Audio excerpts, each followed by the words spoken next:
Assalamualaikum warahmatullahi wabarakatuh. Marilah kita panjatkan puji dan syukur kita kepada Allah Subhanahu wa Ta'ala atas nikmat sehat, dan tak lupa kita haturkan salawat kepada Nabi besar Sallallahu Alaihi Wasallam yang telah menjadi petunjuk bagi umat manusia menuju ke jalan yang benar. Pada kali ini di sini saya Trimeta Permatasari dari Prodi D3 Teknologi Laboratorium Medis kelas 1A ingin memenuhi tugas mata kuliah Pendidikan Budaya Anti Korupsi yang dibimbing oleh Bunda Putri Widelia Wekriana, MSI MSc, mengenai referensi atau role model negara atau daerah atau instansi yang anti korupsi. Baiklah, langsung saja. Negara yang pertama yaitu Denmark. Denmark merupakan negara pertama yang mendapat indeks persepsi korupsi paling rendah. Ada sistem yang terintegritas bagi aparat penegak hukum dalam bidang akademik. Hal ini dilakukan untuk memberikan pemahaman dan komitmen mereka untuk memberantas tindak pidana korupsi. Pada Indeks Persepsi Korupsi 2015 yang dikeluarkan oleh Lembaga Transparansi Internasional, Denmark menempati peringkat teratas sebagai negara yang bebas dari korupsi. Hukuman mati sudah ditiadakan sejak 1994. Eksekusi terakhir dilakukan pada 1950. Dilansir dari Hukum Online Duta Besar Denmark untuk Indonesia, Rasmus Abildgaard Christensen pernah mengatakan, jika bersih dari tindakan pidana korupsi saja tidak cukup. Jadi, sejak dalam akademi atau kepolisian, mereka akan banyak menghabiskan banyak waktu khusus di bagian pelatihan pemberantasan korupsi.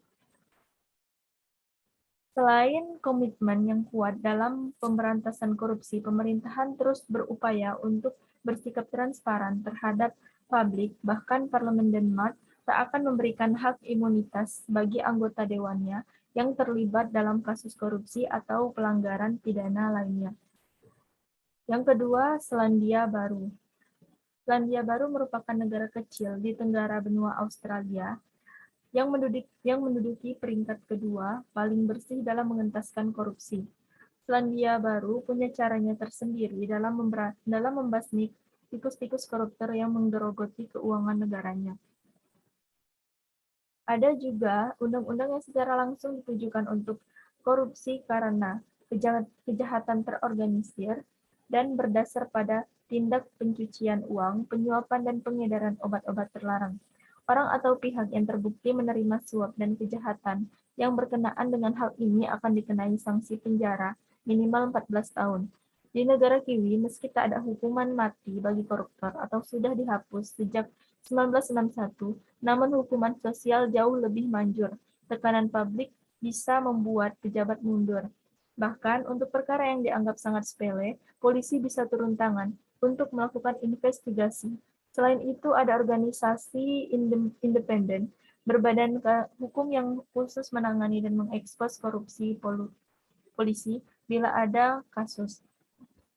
Menurut pengajar Politeknik Keuangan Negara STAN yang menerima beasiswa The New Zealand ASEAN Scholarship Award 2014, Rudy Harahap, ada beberapa hal yang bisa diperhatikan mengapa Selandia Baru bisa menjaga negara tersebut dari tindak korupsi.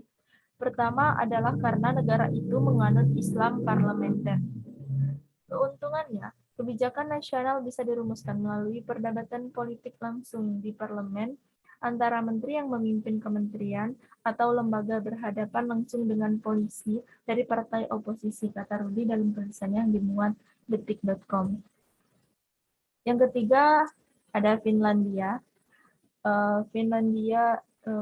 Negara-negara Skandinavia memiliki rekor yang cukup bagus dalam kebersihan moral. Selain Denmark, Finlandia pun juga memegang skor 85 dari 100 untuk negara yang paling sedikit korupsinya, menurut Transparency International. Sistem peradilan Finlandia sangat diawasi oleh negara. Hampir tidak pernah ada kasus warga negara yang melakukan suap kepada hakim, dan bisnis di negara ini memiliki tingkat kepercayaan yang tinggi terhadap sistem pengadilan. Para pembuat keputusan atau hakim percaya dengan pekerjaan mereka dan mengaku mendapat tekanan. Selain itu, jika mereka berprestasi, mereka yakin akan naik jabatan. Alasan lain, negara ini memiliki kebebasan sejati dalam hal keterbukaan dan penghormatan terhadap media dan jurnalisme. Akses ke informasi sangat penting dan dijamin secara konstitusional. Yang keempat, ada Singapura. Singapura merupakan negara yang bisa dijadikan model untuk mengekang korupsi. Meski wilayahnya kecil dengan populasi lebih dari 5 juta orang, namun Singapura terkenal bersih. Inilah alasan yang mendasari kasus korupsi lebih mudah diungkap dan ditegakkan. Sistem meritokrasi atau sistem yang memberikan kesempatan kepada seseorang untuk memimpin berdasarkan kemampuan atau prestasi, bukan kekayaan, senioritas, dan sebagainya, yang jelas dalam mempromosikan pegawai negeri. Selain itu, korupsi merupakan pelanggaran sepanjang tahun 1871. Pada akhir tahun 2018, 2 orang operator truk di Singapura yang terancam penjara dan denda 1 miliar hanya karena menerima suap yang tidak sampai 20.000.